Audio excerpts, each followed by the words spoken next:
Le prosternement d'omission consiste en 2 prosternations effectuées avant ou après le salut. Il n'est pas accompli en cas d'omission de choses facultatives, mais plutôt en cas d'omission de ce qui est obligatoire dans la prière, comme l'omission du premier tashahhud, de la récitation des versets après la sourate de l'ouverture al-Fatiha ou des principaux piliers et devoirs à accomplir dans la prière. Le prosternement de l'omission se fait une seule fois, même si l'omission est répétée plusieurs fois dans la même prière. Si la prière n'est pas complète et qu'un pilier y manque, il faut d'abord le compenser, puis effectuer le prosternement. Le prosternement ne suffit donc pas si ce manque à la prière n'est pas complété. Il est suffisant uniquement en cas d'oubli ou de distraction. Ce qui annule la prière.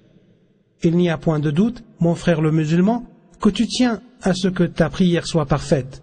Tu souhaites sûrement qu'elle soit agréée. Certaines choses seraient à éviter. 1.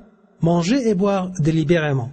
Il est souhaitable pour quiconque veut accomplir la prière après un repas de se rincer la bouche pour se débarrasser des restes afin de ne pas avoir à les mâcher et les avaler pendant la prière. Ceci n'est pas une obligation mais une prévention. 2. Parler délibérément durant la prière. Dieu le Tout-Haut a dit « وَقُومُوا لِلَّهِ قَانِتِينَ » 3. Faire délibérément beaucoup de mouvements sans rapport avec la prière. Il n'y a pas de limite pour le nombre maximum ou minimum de mouvements tolérés. Évite donc de bouger inutilement. 4. Laisser tomber délibérément et sans excuse un pilier ou un devoir relatif à la prière. Le prophète, que la bénédiction et le salut de Dieu soient sur lui, a demandé à celui qui n'a pas accompli correctement sa prière « Refais ta prière, car tu n'as pas prié. » 5. Rire pendant la prière. La prière en cas de maladie. Sache, mon frère le musulman, que Dieu n'a pas imposé à ses serviteurs une charge supérieure à leur capacité. لا يكلف الله نفسا إلا وسعها. Aussi, Dieu leur a-t-il évité le gêne et les a dispensés de faire ce dont ils sont incapables. وما جعل عليكم في الدين من حرج. Un malade qui ne peut pas utiliser l'eau doit donc faire le tayammum. S'il n'est pas en mesure de se purifier et qu'il trouve quelqu'un pour l'aider à le faire, il faut qu'une aide lui soit apportée. Sinon, il peut prier sans se purifier pour autant qu'il en soit tout à fait incapable. Mon frère le musulman, le prophète, que la bénédiction et le salut de Dieu soient sur lui, a bien montré que la performance se mesure par la capacité. Il a dit « Prie debout. Si tu ne le peux pas, prie assis. Si tu ne peux pas, prie allongé sur le côté. » Tu dois donc faire ce dont tu es capable.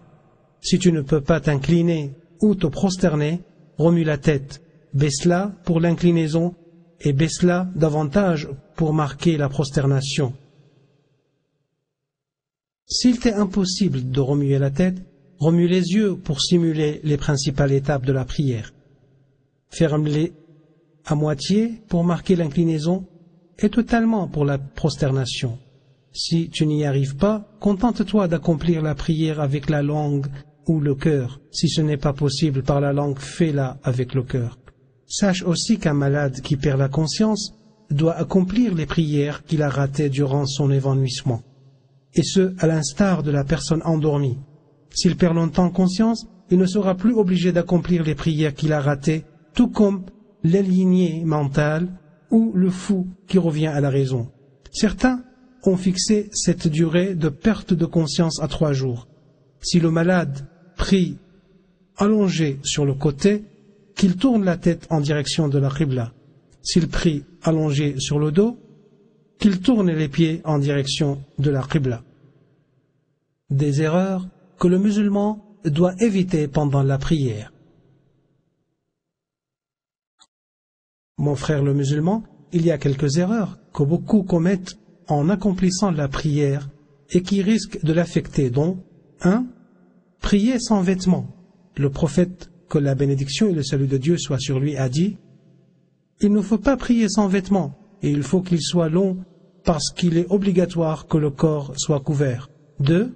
Ne pas remuer leur langue en célébrant la grandeur du Seigneur en l'invoquant ou en récitant le Coran et se contenter de le dire par cœur.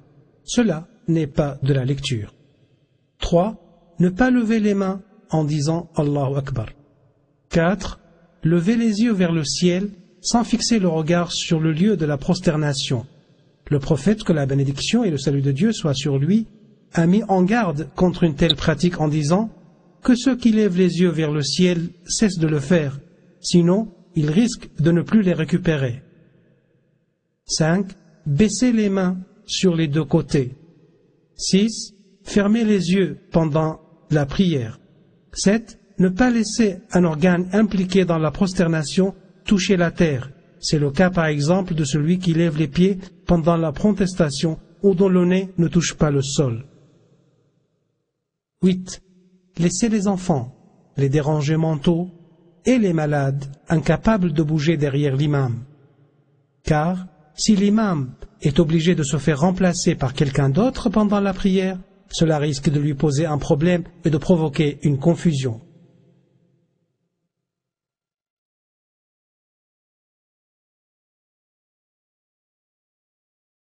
« 9. Attendre, après son arrivée, que l'imam, qui se trouve assis ou en prosternation, commence une nouvelle génuflexion. 10. Ne pas bien dire Allahu Akbar. L'on risque alors de commettre des barbarismes, ce qui pourrait affecter la prière. La manière dont prient les femmes. Les caractéristiques de la prière sous-mentionnées sont communes à tous les hommes et les femmes. Aucune différence entre eux, sauf en ce qui suit.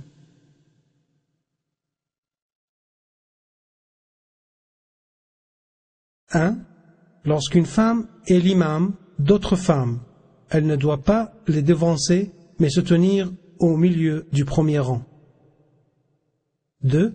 Si l'imam se trompe, la femme ne doit pas le corriger par la parole, mais doit battre des mains, contrairement aux hommes qui peuvent lui dire « Subhanallah ». 3.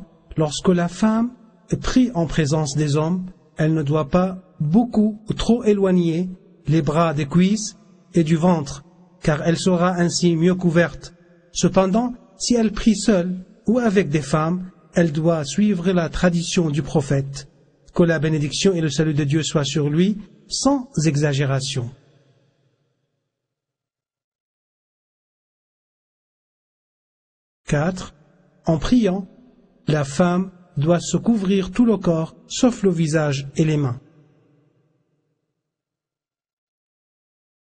Mon frère le croyant, maintenant que tu sais à fond ce que Dieu, gloire à lui, exige de toi, et que tu sais comment le prophète, que la bénédiction et le salut de Dieu soient sur lui, accomplissait sa prière, il ne te reste plus qu'à corriger tes erreurs et changer tes mauvaises habitudes dues à l'ignorance, au manque ou à l'oubli, afin que ton acte de dévotion soit parfait et qu'il soit agréé par Dieu le Tout-Haut.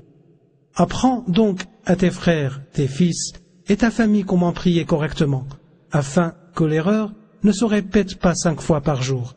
Et rappelle-toi ce qu'a dit l'imam Ibn al-Qayyim, que Dieu ait pitié de son âme.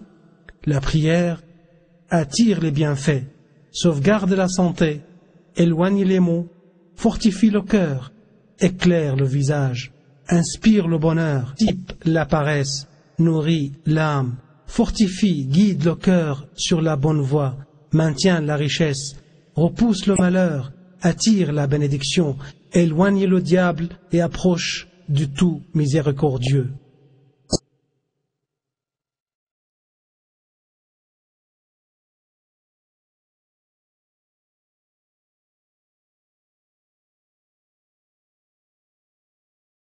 Souviens-toi enfin de ce qu'a dit le prophète, que la bénédiction et le salut de Dieu soient sur lui. Le jour du jugement dernier, la prière est la première chose sur laquelle sera jugé le serviteur de Dieu. Si elle est bonne, tout ce qu'il a fait sera jugé bon. Si elle est mauvaise, tout ce qu'il a fait sera jugé mauvais. Sur ce, nous terminons en espérant que ce sera pour toi un nouveau début, afin que tu pries comme a prié le message de Dieu, que la bénédiction et le salut de Dieu soient sur lui. Priez comme vous m'avez vu prier. صلوا كما رأيتموني أصلي.